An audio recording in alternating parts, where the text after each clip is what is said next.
Okay, welcome back everyone. We're resuming the meeting as of now. Okay, next up on the item list, we have the development of the State of the Environment recommendations to Council. Brent, can you introduce this for us? Thank you, councillors. Quite logically, as you'd expect, the State of the Environment report was reported through to full council. It provided a number of findings, and so full council is keen then to have some recommendations come back to it about how to progress moving forward from those findings, and appropriately has asked this committee to sort of undertake that mahi around progressing those recommendations back to full council. So we have Mike and Thomas here today giving you a bit of a paper to sort of start that conversation with this committee. And I note that Tracy's online as well. So I guess this is the sort of that first port of where to next post the reporting that you've seen on State of the Environment. So over to you, Mike and Thomas. Yes, thank you.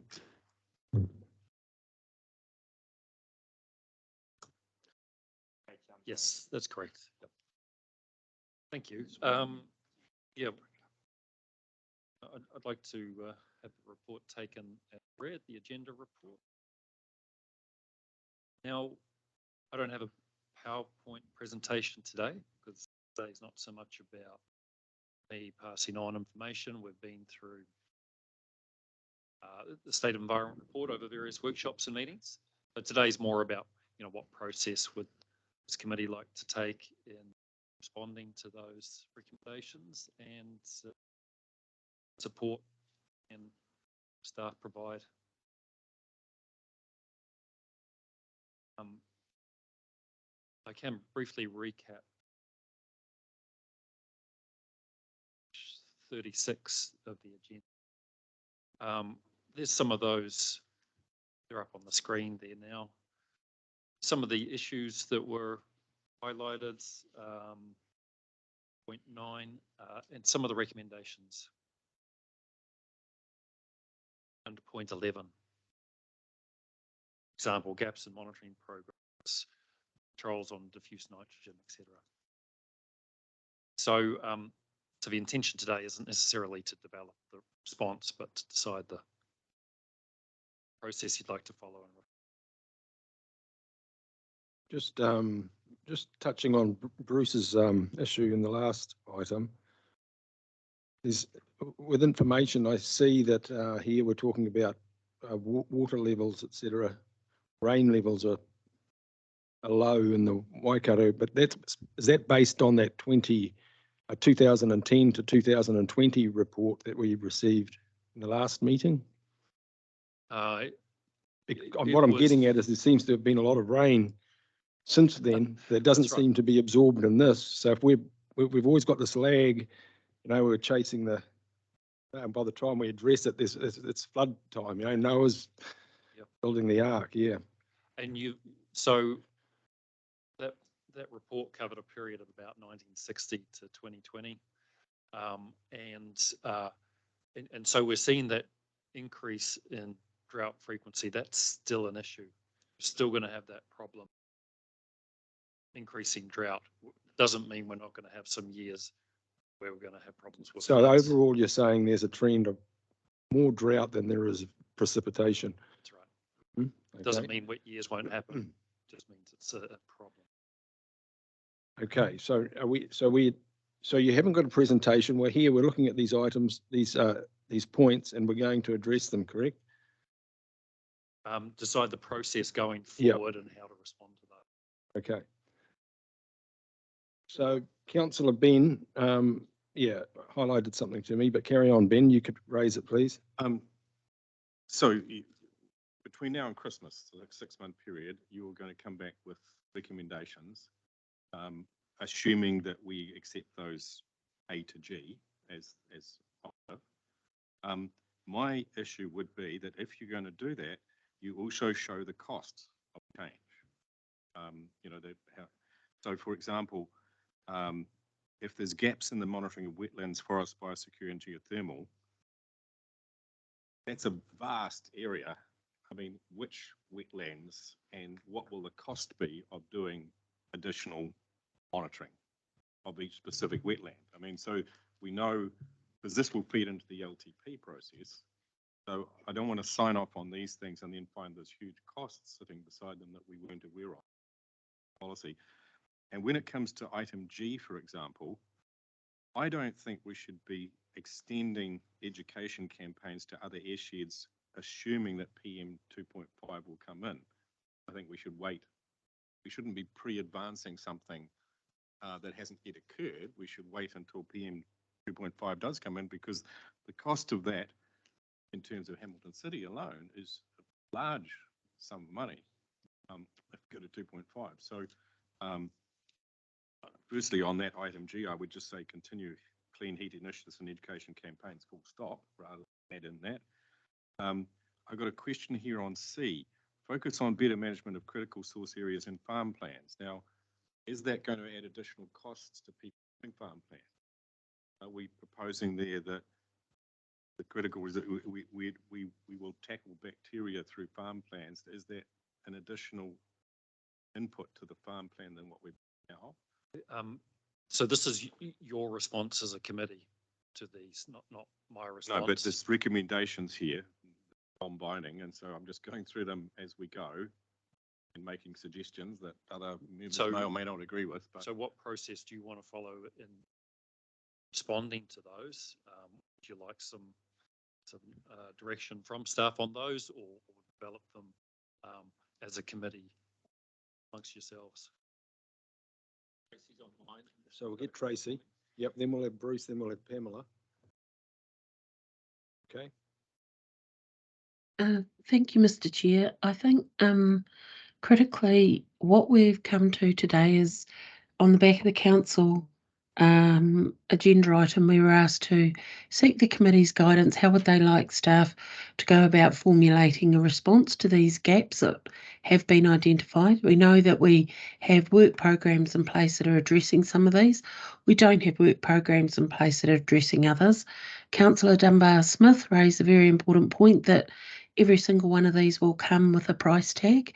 That information will be coming through in the next 2 or 3 months through the LTP process, where further investment is required or where we can reprioritise existing programs to address this. What we're after today is what are some of the guidance, what are some of the principles that the councillors around the table would like us to work into the work program, so that by Christmas we could have that work program shaped up for you.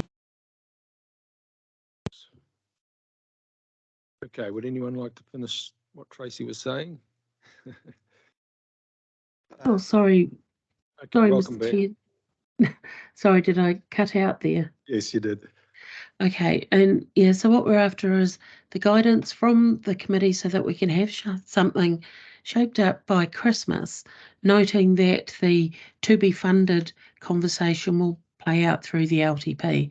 But we're really seeking what kind of information is it that the committee would like to see, so that Thomas and Mike and the teams can frame up the work program. Okay, thank you, Tracy. We'll go to Bruce. Well, I thought I'd cut straight to the chase because we're running out of time. Sure. So I think we need a process, probably in the form of a workshop, where we have the breadth of knowledge of the organisation, telling us about the elements of what they think an SOE should contain, that we then focus on gaps that have already been identified and I guess sort out some ideas about how or why or how much or whatever.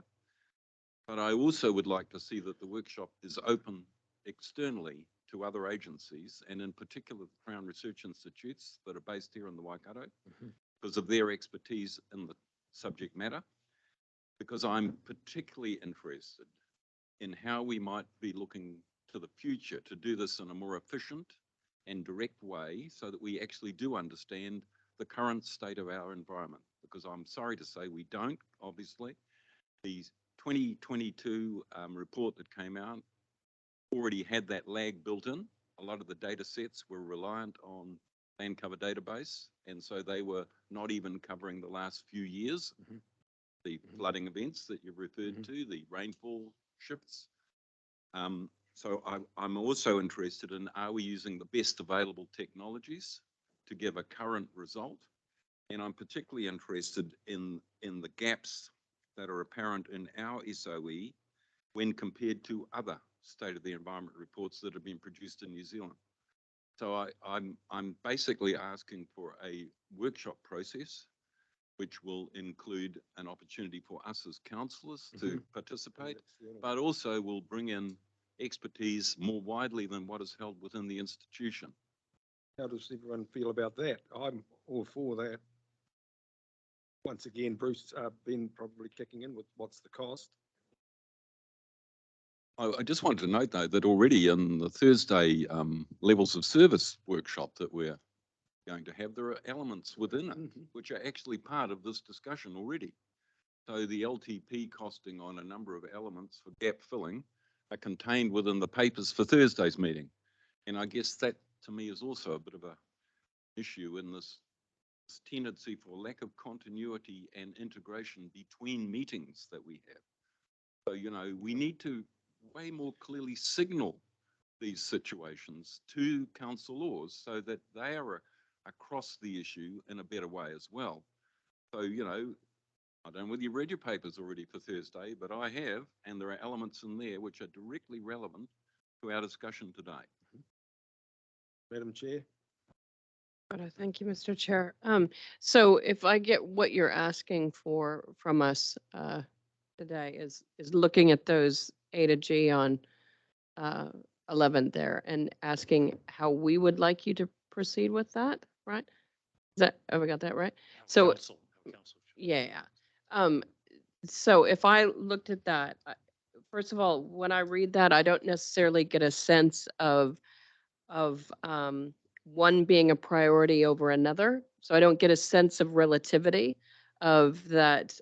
If we did A, it's going to have, if we delivered on A, it's going to have an enormous positive impact on our state of the environment. Whereas if we did F, it will have an impact, but not as much, right? So I don't have a relativity insight. And I also don't have a cost insight. I also don't have any insight on what data sets or technology do we currently have at our fingertips versus what would need to be developed and what would the cost of that be, right? So I suppose that in order to prioritize, I need to have a sense of all of those things.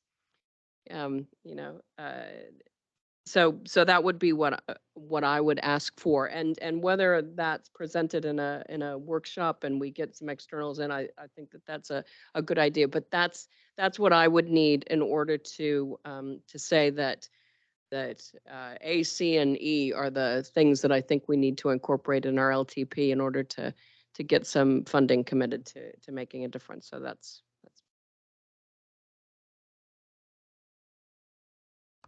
If I may, I think that's exactly the sort of the guidance we were, and under point 17, page 37, we highlight some of the things we could do to help this committee come up with a response to the request from council. So identifying the gap between what we do now and what might be needed to achieve those recommendations.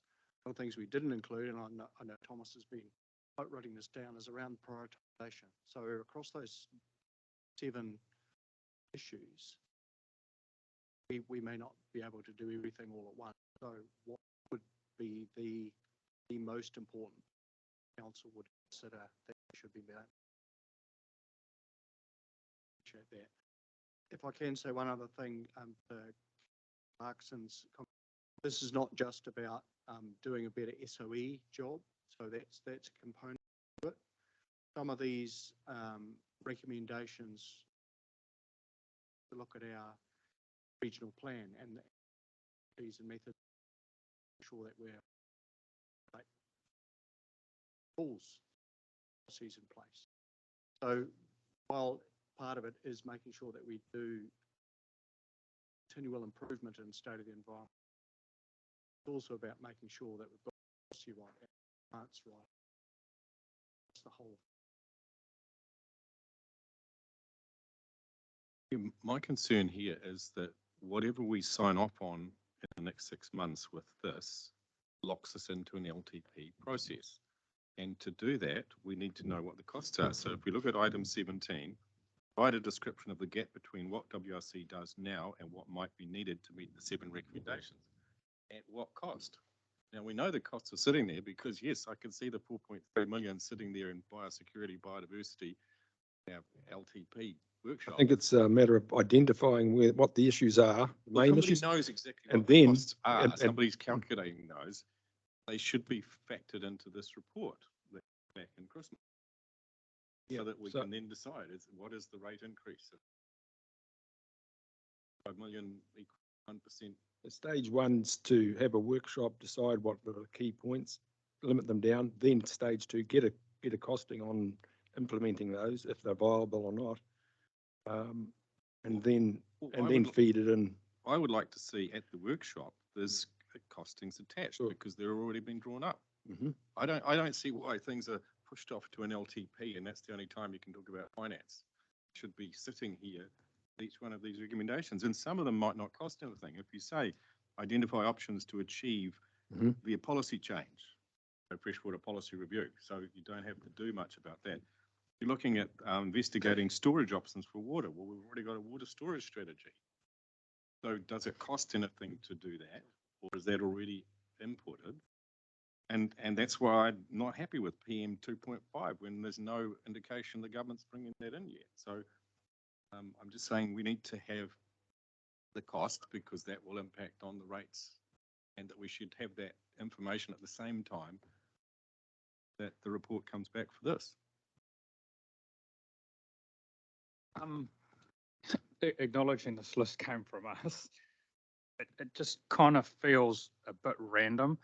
I mean, there's 3 things there that are basically regional plan review, PC1, freshwater initiative stuff, in terms of focus or C and D and E.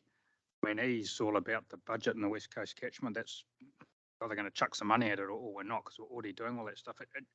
I'm just struggling on where we're going here because A is about improving the state of the environment report, to me, which is a slightly different issue from giving effect to what the state of the environment says.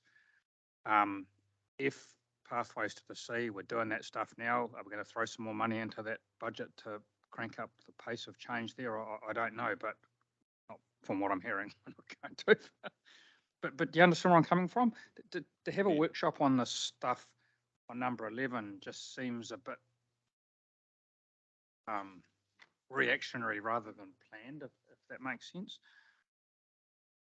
Because you've got to, I mean, focus on better management of critical source areas and farm plans. Well, we're blooming struggling to get farm plans up and running. That's got to be our focus. Before we've even got them up and running, we're starting to pick holes what they can focus on. You know, I just don't think we're there yet. So these are the ideas that are put forward and then discussing them. I like said this. that, I acknowledged that at the beginning. So this isn't a crack at No. Brett and Mike, it's a crack at us. So what are we trying to achieve here? Mhm. Look, I'm not on the committee, but it's the questions I'm going to ask if this comes to council. If I might just add a little on that. So the Parliamentary Commission of the Environment's given really good advice on the state of the environment. And you'll be aware that government does this all the time. So they get a suite of recommendations. The core question a little bit further down the track is, what have you done to implement recommendations that was the fundamental purpose 6 months time or 9 months time when this is, will we be able to say were these suite of recommendations made in the state of the environment? This is how the council has actioned those. Some of the things we were already doing, some of these things we were already doing, other things we're planning to do and will investment through that. Other things we don't think the time is right for us to be doing that because it's not a priority. But at least we'll be able to say very clearly, these are the recommendations that are stated in. This is how we respond. That's essentially good practice.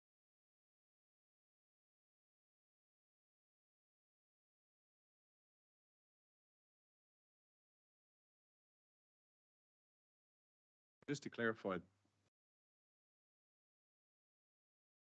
I mean, that's really useful. Thanks, Mike. I think we're just about doing all of these. The discussion is crank up the program.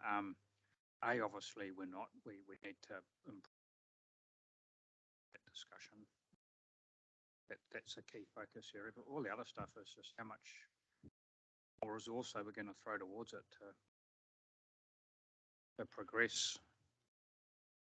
Okay, well, we've got Tracy online.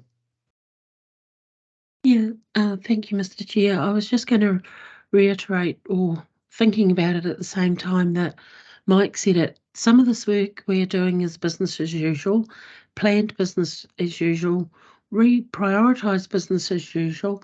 That may not cost additional money. Anything that costs additional money will have to go through the funding process, the long-term plan, and when we get more into that, we can identify which of, if there are additional funding bids, which of these outcomes from the State of the Environment Report are they pegged to? We can, as Mike said, give you some guidance where we think the time isn't right now, or because we know other things are at play, there might be a better time, and also where the partnering opportunities are. Councillor Clarkson made reference to bringing the CRIs in a room. Previously, when we've tried to do that, we've found that some CRIs will not sit in the same room as other CRIs from a commercial perspective, which has been challenging, but others are very keen and welcome to partner with us. We also know that there are other funding agencies that will partner with us. So I guess what I'm saying is rather than work through how we will tackle individually, A through to G, we bring back, probably to the workshop as was suggested, where each of these are, the distance, I guess, that we need to travel. As Mike said, look at prioritisation and look at potential partnerships, but bring that back in effectively a what is business as usual, what is, say, an augmented business as usual, what would be new, what of that new can we fund from within, and what would potentially be an additional bid. As Councillor Dunbar-Smith indicated, we have a lot of that information at the moment. We weren't just going to throw it into this report here without getting some first feedback from you. I hope that helps. Thank you, Tracy, it does. Bruce? Yeah, look, I wanted to reply to some of those comments because while I understand where they're coming from, I don't entirely agree with them. The issue here is we were asked, and in fact, we are currently responding to a paper which says development of state of the environment recommendations to council. Yes, of course, it's the question of what does the SOE contain and what are the actions that arise from the understanding that is provided by a state of the environment report. But you see, the problem is with our SOE is there are significant gaps which have been identified where we're not being provided with any understanding to make our decision. We've also got a scenario in front of us where, with the recent advent of a new national policy statement on Indigenous biodiversity, we have a different lens to run across this sort of information. So I'm very concerned that we don't end up in a scenario where we repeat history and continue a focus without filling the gaps in order to provide us with the adequate information for our decision making, and that also we at the same time focus on what are the things we need to be doing from the SOE. I understand that entirely. But if we've got an incomplete picture now and we haven't made an effort to fill the gaps, I would also claim that the prioritisation process is flawed. Because there are things we don't even know about that we haven't even thought about. And the purpose for bringing people from outside often is that people who've been outside the room, and I would claim that some of the comments that I've made since I've been on council have resulted from that exact experience of coming in here and seeing stuff which doesn't fit my lens or my worldview. That's an important part of the process. You bring in people who have different viewpoints to check yourself. It's a part of a verification process that we are doing the right things and we have them in the right priority order. So I'm always very concerned when I hear, oh, well, you know, we won't invite those because they can't work. We know that we can find people who will work together. The best approach, of course, is the level at which you make your entry point into other institutions and making sure you get collaborative and cooperative people. I think we can get across that. Again, we need the best brains of the region in the room if we're going to do this job well. And that's the other thing I'm challenging you on, I guess, is that I want to see a better job done than what we currently have in relation to an SOE. Oh, I'm just saying, pick up the point Stu raised, the farm plans. Just beginning an 18-month process of implementing farm plans. Now we're going to add in increased levels of bacteria and water. Like, okay, well, what is the cost? What's the implications? It's that sort of process. And then better protect soils from erosion, fencing. Well, in $5 million fencing, it's like, what is the prioritization and what is the cost? All I'm just saying is we need to know the costs of these things and how important they are considered. So I just think that shouldn't be kept separate from the LTP process, because you can't make the LTP process decision unless you've got the information sitting there about how much fencing. Just saying that I just want the economics, the cost of change added into the process, that's all. Great. Good feedback. For some response there, I think it's important to keep in mind, you know, at what level. If we're getting into regulations, there's a full process for developing regulations, which includes considering the cost of those specific regulations. So I would certainly, my expectation is not that this is going to produce some specific, very specific rules, you know, a recommended rule plan. Rather, should the response be a rule? Should the response be education? Should it be, we need to do more research on this? We don't understand the concept, you know. At a high level, what is the initial response to this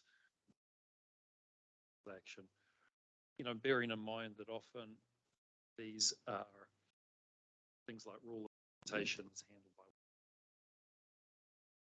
by. Certainly, I value councillors' input and having that all of the aspects of council does, which tools, which levers we should be using, including, hey, we need to do more work.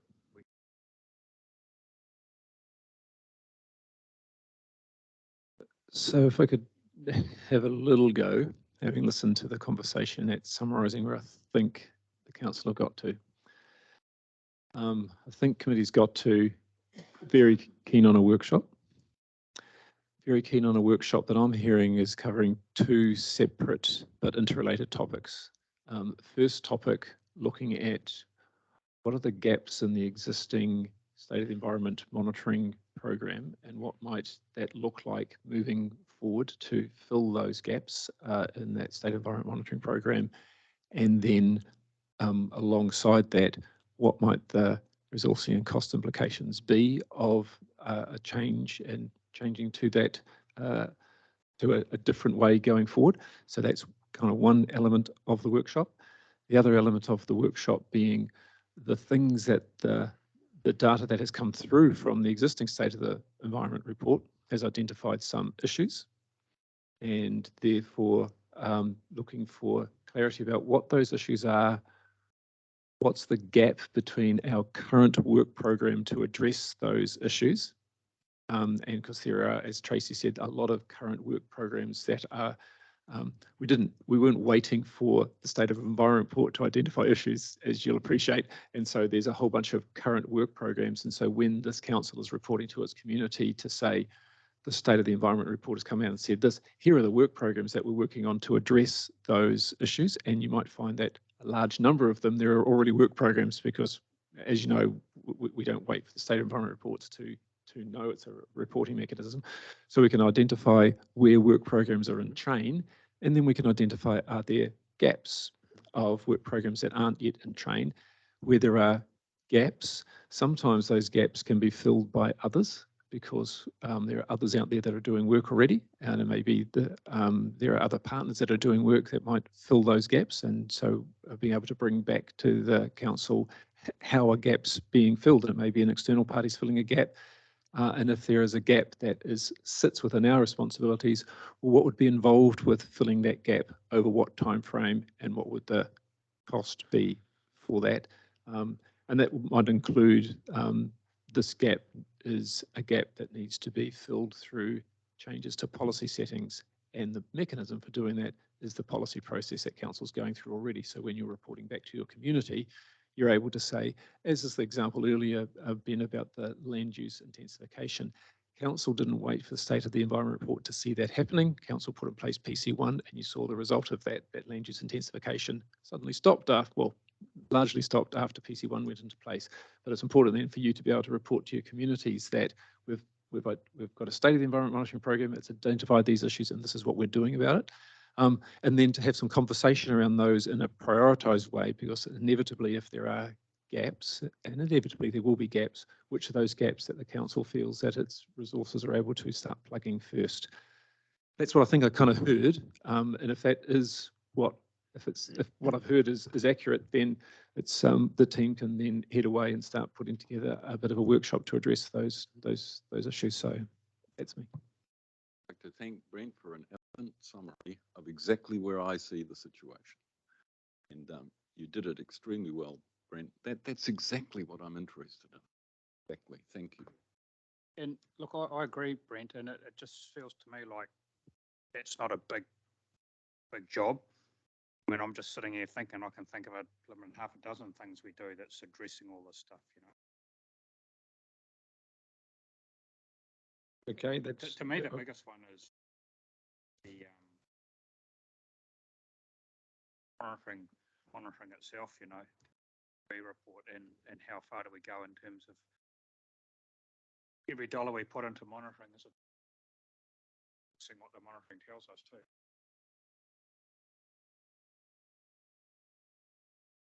Freshwater initiative.